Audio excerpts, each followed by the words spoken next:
Bapak Ibu, kita bertemu kembali di second National Symposium ini ya. Dulu kita bertemu di Century, ya, sekarang di Prasetya Mulia, supaya kita tahu kampus Prasetya Mulia seperti apa. Kalau dulu dalam bayangan saja, Pak. Ya, sekarang sudah tahu. Ya. Tadi Prof. Sami sudah menyampaikan tentang konsep bisnisnya jurnal. Pertanyaannya dalam hati kita, bisakah jurnal itu nanti sebagai untuk apa bisnis, Pak? Kira-kira menurut Bapak Ibu sekalian bisa nggak? Bisa. Ya. Tetapi ketika kita mengelola jurnal, kita duduk menunggu paper datang, apakah itu nanti bisa untuk sampai bisnis? Tidak bisa. Tadi sudah disampaikan Prof. Sami, itu harus perlu effort yang luar biasa. Yang luar biasa, bukan biasa. Ya.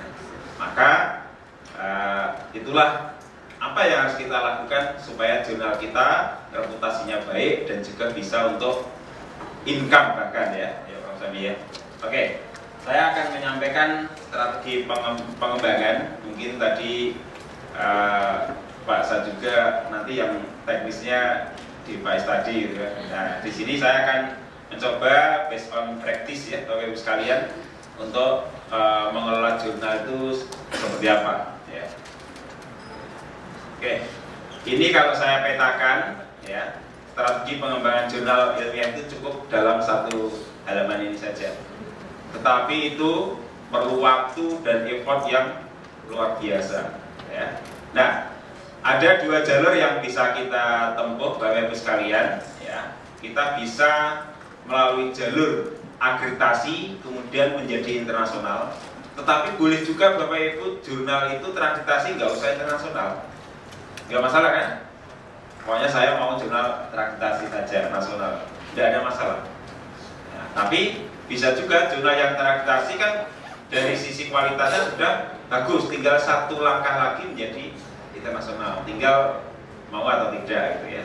Tadi sudah sampaikan Prof. Sami.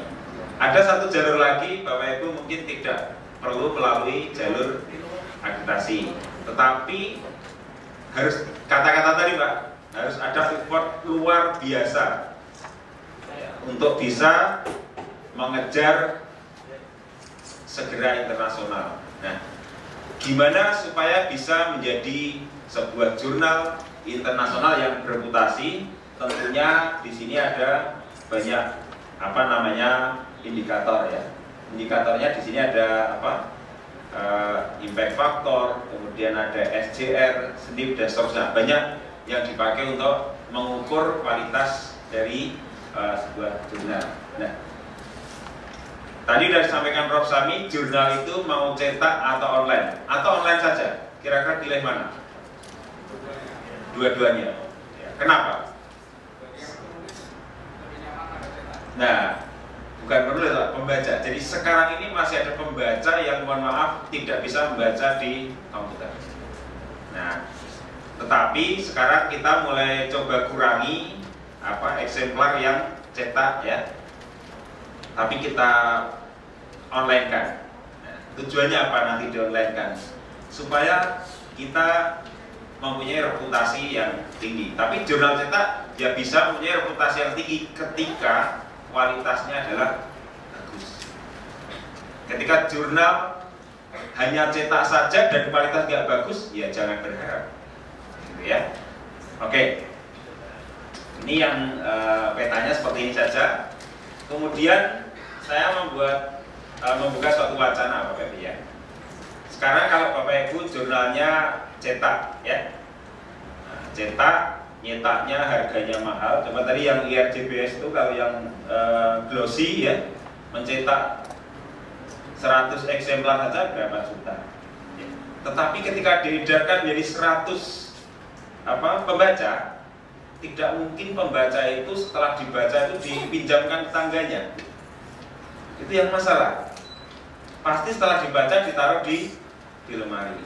Sehingga kalau jurnal itu cetak saja, maka sebarannya ya tergantung pada jumlah itu, gitu kan? Sangat terbatas sekali. Dicari di internet nggak ada. Gimana kita bisa menjadi rujukan orang? Kan begitu kan? Nah, jadi bisa jadi citasinya rendah, tidak ada yang merujuk, itu karena diseminasinya yang kurang, gitu ya. Nah, saya membuat suatu urutan begini. Salah satu tolak ukur reputasi jurnal adalah dilihat dari jumlah citasi dari jurnal lain ya, bukan dari jurnal sendiri ya. Gimana caranya supaya kita mempunyai citasi yang banyak? Ya. Kita jangan berharap mempunyai citasi yang banyak dari jurnal lain jika tidak diindeks. Ya, kalau dulu saya waktu kuliah S1 mencari literatur itu dari Semarang ke LIPI ya, naik bis, dulu belum musimnya pesawat Pak, saya kuliah S1 ya, itu mencari literatur dengan cara manual. Bayangkan Pak, sekarang sudah zamannya seperti ini, tinggal buka HP cari literatur gampang. Itu betul-betul perbedaannya 180 derajat. Maka ketika jurnal itu paradigmanya masih seperti pada saat saya kuliah dulu, Bapak Ibu bisa bayangkan ya. Sehingga yang namanya indeksasi itu orang mencari literatur bukan melihat pada katalog. Kelamaan kan, cukup searching di mesin pencari atau mesin pengindeks ya, misalnya DeWaJ, Scopus ya, Thomson dan seterusnya. Nah, jurnal itu akan bisa diindeks jika online. Kita nggak mungkin mengindekskan di DeWaJ, kita ngirim cetaknya ke DeWaJ ke mana, Swedia sana, susah Pak. Atau Scopus tempatnya di Belanda sana, kita ngirim hard printnya sana. Belum orang yang memasukkan teksnya satu persatu.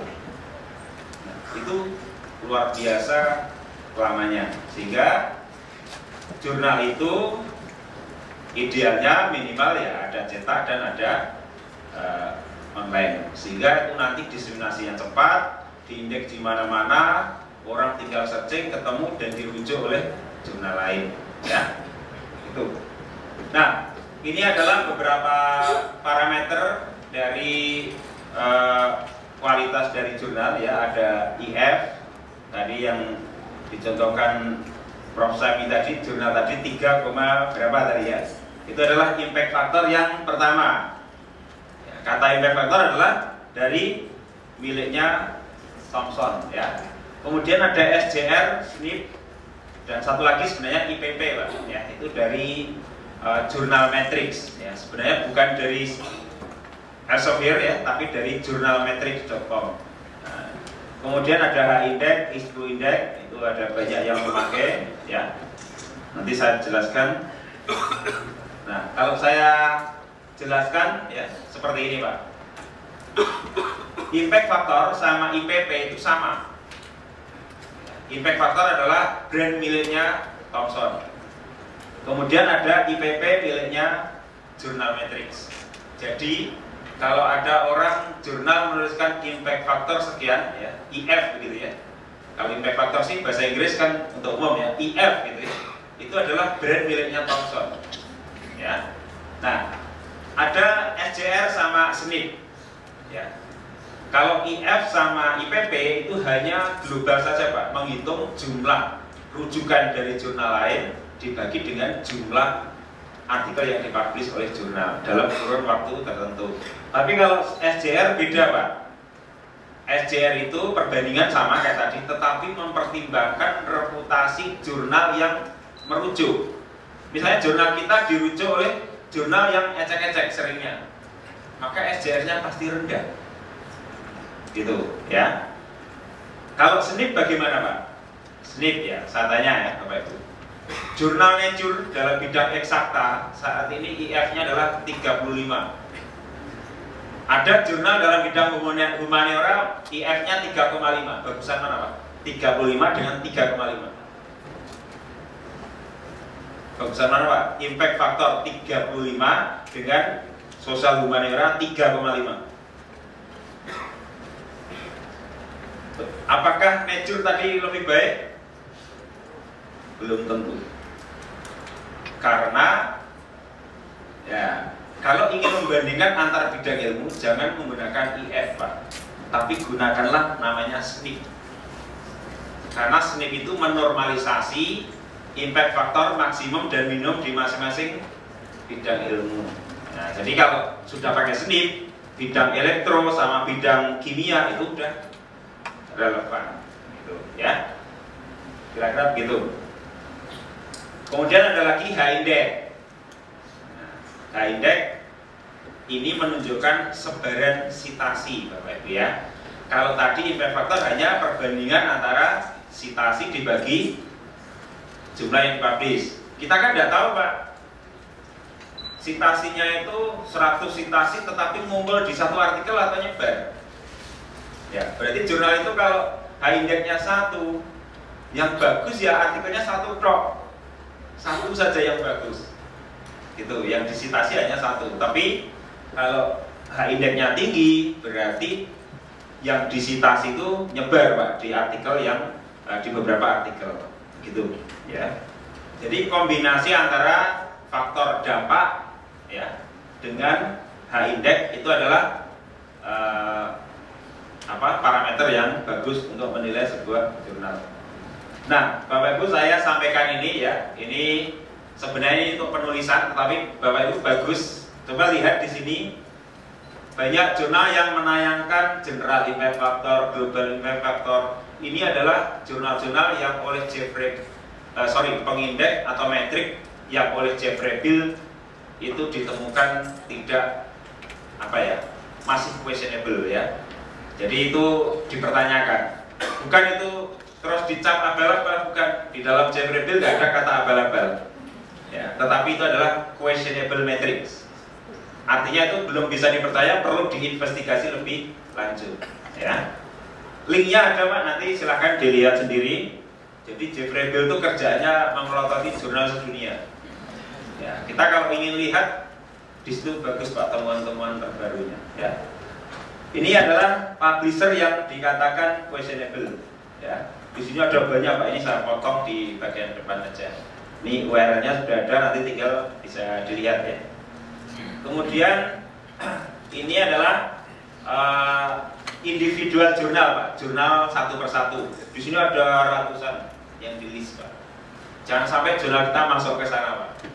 Ya. Kemarin baru juga dirilis oleh DOAJ, ada ratusan jurnal yang ngomong kalau terindeks di DOAJ, ternyata tidak. Memasang logo DOAJ ternyata tidak terindeks. Oleh DOAJ di list. Nah, itu bisa jadi di blacklist oleh DOAJ. Hati-hati Bapak Ibu, kalau memang belum terindeks ya jangan ngomong terindeks gitu ya. Nah, ini jumlah publikasi yang terindeks di Scopus ya, itu menjadi parameter utama di dalam pemeringkatan perguruan tinggi. Maka ini yang harus kita concern, Bapak Ibu ya. Ada 20-30% Pak quote-nya. Ya, ini perlu kita sikapi bagaimana caranya ya. Di samping memotivasi orang untuk publikasi di jurnal yang terindeks, tetapi juga jurnalnya gimana caranya bisa terindeks. Ya, dua jalur harus kita perkuat. Di sini saya listkan Bapak Ibu jurnal-jurnal yang di Indonesia terindeks di Scopus. Ada 20 jurnal ya, yang luar biasa adalah teman-teman di bidang sosial humaniora ya, ada 2 jurnal di bidang agama yang terindeks di Scopus ya, luar biasa kan. Nah ini yang coba ternyata tidak hanya eksakta aja Pak yang terindeks ya, sosial humaniora juga. Yang terakhir perlu saya sampaikan, Studia Islamika itu terindeks oleh DOAJ karena jumlah citasinya luar biasa. Jadi kalau Bapak Ibu lihat Studia Islamika itu citasinya di Google Scholar sudah 1000 ya, 1000 lebih. Jurnal saya yang tadi di sini kalah jauh ya, kalah jauh, jumlah citasinya kalah jauh karena jurnalnya Studia Islamika jurnal tua Pak, saya jurnal masih muda gitu. Ya. Oke, tetapi dari sisi SJR paling tinggi. Kenapa paling tinggi jurnal saya? Karena jurnal ini banyak disitasi oleh jurnal-jurnal lain yang impact faktornya tinggi. Dan itu terus terang tidak ada trigger Pak sitasi ya, itu alami betul ya. Oke. Kemudian saya sampaikan di sini ada 18 strategi untuk pengembangan jurnal Pak ya. Yang pertama adalah kualitas substansi. Ini penting. Ya. Saya masih melihat Pak, saya sama Pak Lokman survei ke seluruh Indonesia Pak Lokman ya. Ternyata di beberapa daerah itu masih tidak tahu sebenarnya jurnal ilmiah itu seperti apa. Ketika ada jurnal itu, Pak ini gimana bisa terbit Pak? Ya kita kumpulkan dari paper-paper itu ya disubmit, kemudian kita layout, kita jilid, publish Pak.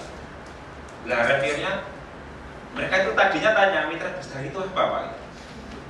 Masya Allah gitu. Loh berarti selama ini nggak direview Pak?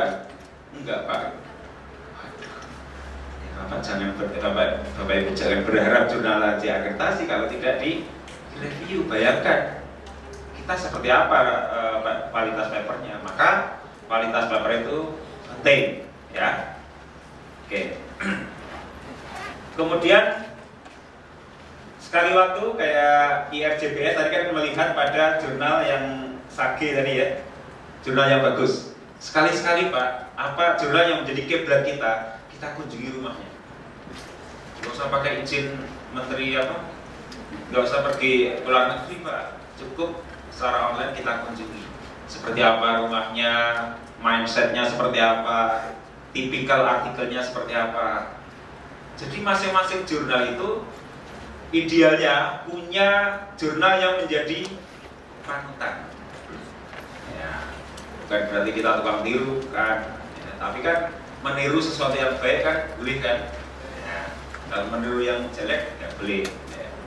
Nah, maka ini penting Pak untuk mengubah mindset kita supaya wawasannya terbuka. Ya. Nah, dari publisher yang terkenal itu coba kita lihat yang sesuai dengan jurnal kita. Kemudian jurnal itu harus ada versi elektroniknya. Tadi sudah saya sampaikan bahwa cetak itu sangat terbatas diseminasinya. Ya. Oke. Kemudian yang keempat, gunakan software aplikasi yang cocok untuk jurnal ilmiah.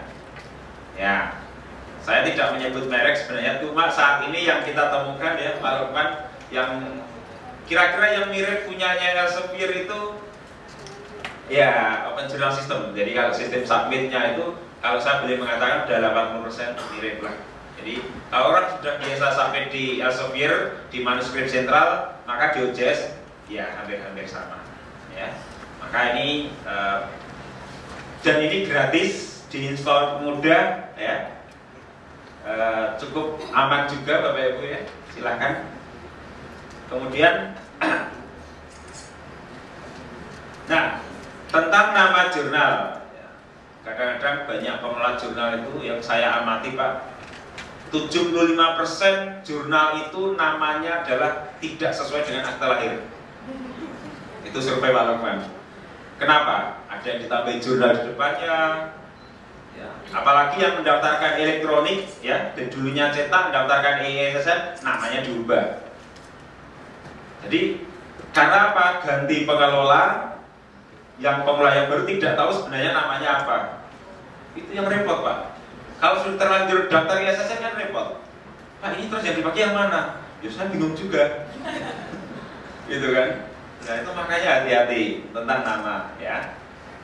Kemudian saya mengamati banyak jurnal juga yang tidak menuliskan judul sirahan. Saya nggak tahu istilahnya apa. Di halaman artikel itu kalau bisa halaman pertama adalah ada nama jurnal, volume berapa, nomor berapa, tahun berapa, halaman berapa sampai berapa. Kenapa? Silahkan dibuktikan. Kalau di halaman pertama artikel tidak ada informasi nama jurnalnya, dimasukkan di Mendeley, contoh, ya, pasti tidak akan terdeteksi metadatanya. Silakan dicoba. Ya, maaf. Tetapi begitu di halaman pertama ada informasi itu, lengkap sudah. Paling-paling kurang 1-2 poin.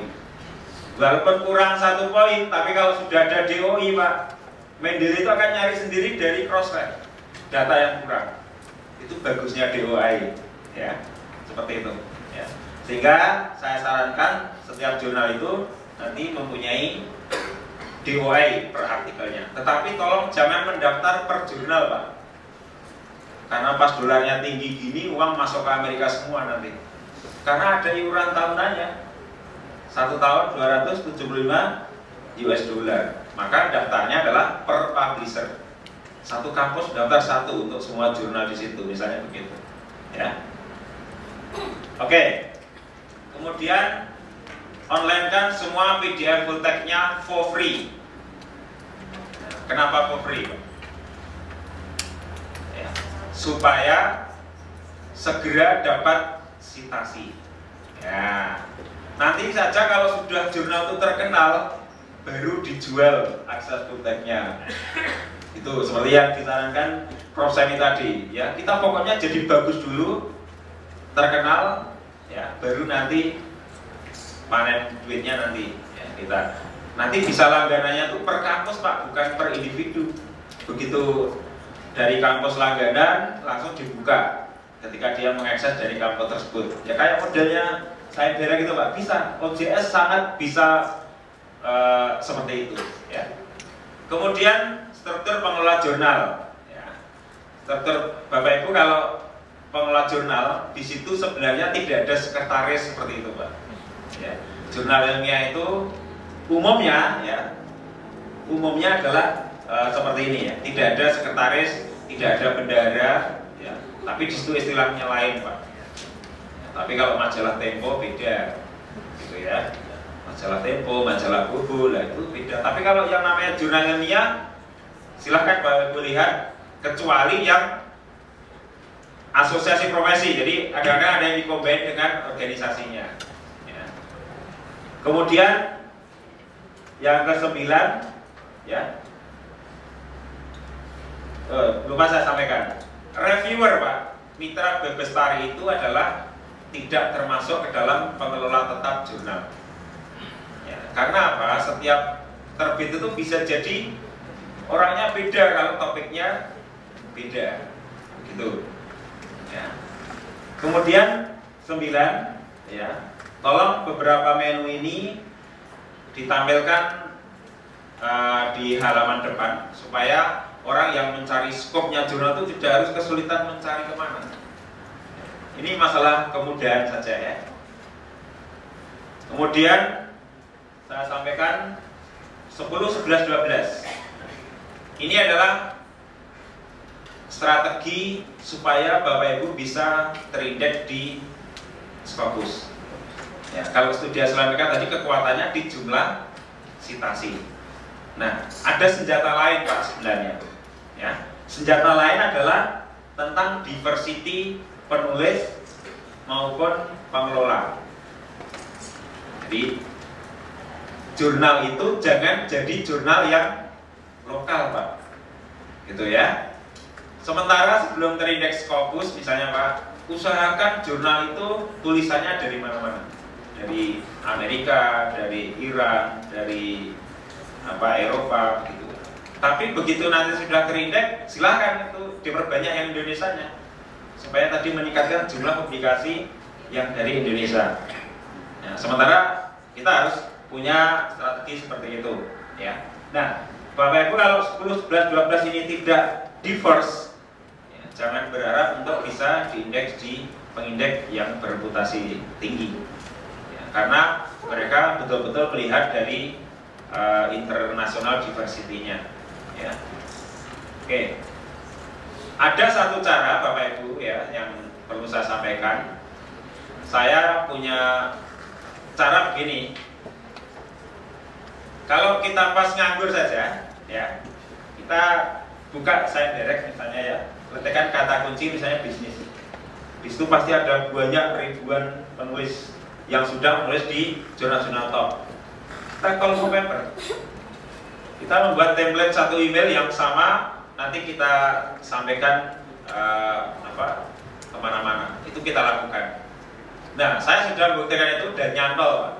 penulis dari Rusia, dari Brasil, itu banyak berdatangan. Saya, papernya bagus-bagus. Jadi di review seminggu aja udah itu siap terbit.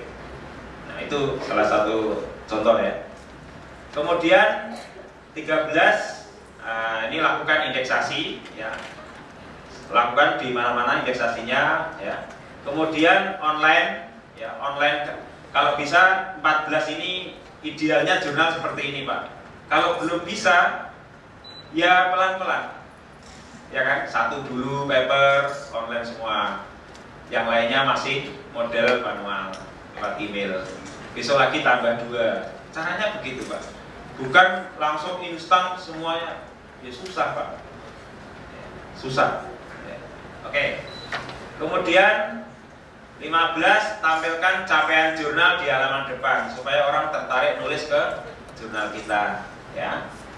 Kemudian gunakan standar baku penulisan daftar pustakanya ya. Jangan sampai dalam satu paper aja ada 5 madhab. Madhab penulisan artikel maksudnya, penulisan daftar pustaka Pak gitu ya. Itu enggak konsisten ya. Bapak Ibu di sini pasti punya Facebook semua ya. Nah, gunakan sosial media untuk menyebarluaskan jurnal kita. Itu sangat efektif.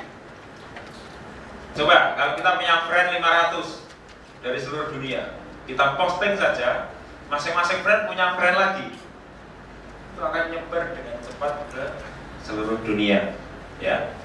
Itu. Nah nanti Pak Lukman mungkin akan banyak menyampaikan yang tentang akreditasi ya. Yang jelas Bapak Ibu nanti asesornya substansi itu akan berbeda dengan tata kelola. Jadi jangan khawatir yang dari bahasa tidak mungkin akan diperiksa artikelnya oleh Pak Estadi. Karena saya orang teknik kimia bukan orang bahasa. Ya. Tapi kalau tata kelola ya tidak ada masalah, ya kan? Oke. Ini nama tadi sudah saya sampaikan, saya skip. Nah, Bapak Ibu silahkan cek akte lahir. Ya, mohon maaf ini saya sampaikan. Ini contoh ya, di akte lahir Kesmas, di jurnalnya menulisnya begini. Itu kan tidak sesuai. Dan nanti repotnya adalah orang yang mensitasi tidak dianggap citasinya jurnal itu yang repot. Tuh, maka ini nama itu kita harus care, betul-betul care. Ya. Kemudian Mitra Bebestari, ya Mitra Bebestari itu reviewer ya Pak ya. Oke, Mitra Bebestari maupun penyunting, ya di sini Pak, saya sampaikan penyunting. Kualifikasinya apa yang dibutuhkan? Apa syarat menjadi Mitra Bebestari? Syaratnya adalah punya track record publikasi ilmiah, baik itu penyunting atau editor maupun Mitra Bebestari. Jadi kalau seorang Mitra Bebestari tidak pernah menulis tetapi memeriksa artikel, ya Bapak Ibu bisa bayangkan ya, hasilnya seperti apa ya. Nah di sini kualifikasinya adalah track record publikasi. Maka Bapak Ibu kalau rekrutmen reviewer adalah syaratnya tulisannya ya. Kemudian CV daripada Mitra Bebestari adalah disediakan online semua Pak di dalam portalnya pakai URL. Karena apa? Akreditasi yang akan datang tidak lagi Bapak Ibu mengirimkan dokumen ke Jakarta, ke Ristek Dikti, tidak ada. Semuanya harus tersedia di online ya. Karena lama-lama penuh ruangannya Pak. Ada yang pas periode pertama kemarin Pak membawa satu bis Pak, minibus, karena membawa 2 kontainer di situ. Ya. Wah gede banget Pak, 2 kalinya meja ini. Ya. Jadi sampai belenger yang memeriksanya, gitu. Karena dokumennya banyak banget. Nah, oke, nanti semuanya BI online. Kemudian kalau ada Mitra Bebestari yang memeriksanya itu hanya layout dan seterusnya, font, maka harus ditegur. Jika tidak mau, ya mohon maaf, saya pakai yang lain. Ya, harus yang substansi. Itu yang paling penting yang perlu dicatat Bapak Ibu. bagaimanakah mitra besar itu seperti apa. Kemudian CV tadi sudah sampaikan ya, harus tersedia online. Nah, tadi sudah saya sampaikan ini. Nah, contohnya seperti ini Pak, kalau di OJS ya. Kalau ini ada pengelola, contohnya ini namanya Dimitri Mursin ya. Orang dari mana, ini harus ada instansinya. Terus kalau saya klik, muncul seperti ini Pak. Di sini muncul URL yang berisi CV-nya. Kalau ini saya klik begitu, keluarlah CV-nya dia. Itu cara mengonlinekan CV secara daring ya. Karena tidak ada lagi nanti suplai dokumen, tapi semuanya ada di dalam portal ya. Oke. Nah, mitra Bebestari tadi tolong diberi ucapan terima kasih di setiap terbitannya. Karena ini bisa dipakai untuk kalau yang gum pengabdian. Bisa. Tapi nggak boleh banyak-banyak yang dari sini gitu. Masa semuanya pengabdian nanti reviewer. Kemudian petunjuk penulis harus lengkap, semua item itu ada petunjuknya Pak. Bahkan judul, cara nulis judul aja harusnya ada petunjuk. Jadi Bapak Ibu sebagai editor jangan salahkan penulis kalau judulnya tuh nulisnya saya nanya sendiri. Karena di jurnalnya Bapak Ibu tidak ada petunjuknya cara nulis judul. Ya, nah, kemudian cara menulis pendahuluan ini ada petunjuknya. Ya. Oke, seperti ini Pak. Lengkap. Itu yang akan dinilai tinggi di akreditasi. Itu poinnya bisa 2 ya. Kemudian bagus lagi tersedia template. Jadi jangan sampai dipusingkan tulis itu dengan layout gitu ya. Oke. Manajemen pengelolaannya online penuh atau tidak. Tadi caranya merintis adalah 1 dulu. Besok 2 artikel online, besok 3 artikel. Caranya begitu Pak. Kalau ada penulis sampai lewat email, kita buatkan akunnya. Nanti lama-lama tertarik, gitu, ya. Itu beberapa metode. Nah, dokumen review seharusnya tersedia online di dalam sistem, Pak. Tidak ada lagi buku badik besar, tidak ada lagi di email. Kalau di email kan nyarinya susah, Pak. Semua subjeknya sama di email, sebenarnya susah. Maka dokumentasikan di dalam sistem OJS. Ya. Maaf, Oke. Nah, sekarang tadi penggantinya oplah itu apa, Pak? Penggantinya oplah adalah namanya kunjungan unik, Pak. Jadi yang mengunjungi portal jurnal kita, tetapi yang unik. Jadi kalau mahasiswa di Prasetya ini semua mengklik jurnal JBS, terhitungnya 1. Karena dari network yang sama. Gitu. Itu contohnya. Nah, seperti ini sediakan. Kalau nggak ada ini ya dianggap pengunjungnya nggak ada, ya. Itu gratis kok, nggak mahal-mahal.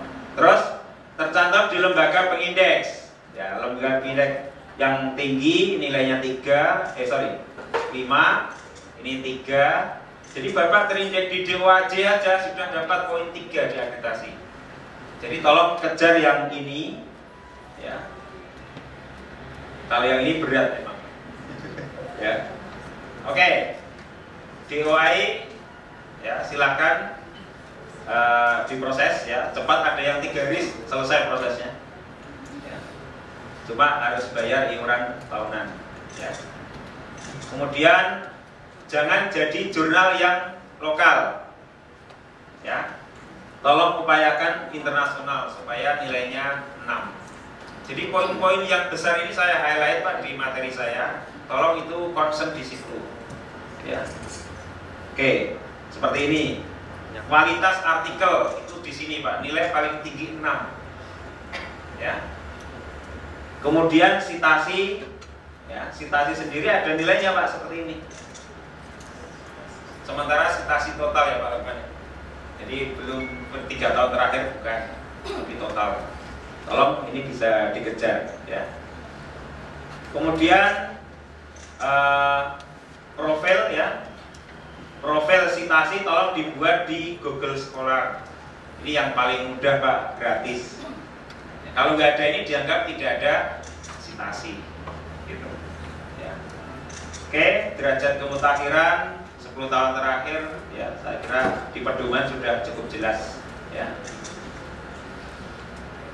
Nah, saya juga meng-highlight Pak persyaratan-persyaratan yang di DOAJ dan seterusnya. Ini ada 15 ya. Nanti tolong baca dan dirasakan sendiri dan disiapkan ya. Karena tidak bisa saya sampaikan dalam waktu 30 menit ini ya. Nanti bisa kita diskusikan lagi. Ini yang contoh tadi judul sirahat seperti ini ya. Harus ada di setiap halaman pertama artikel.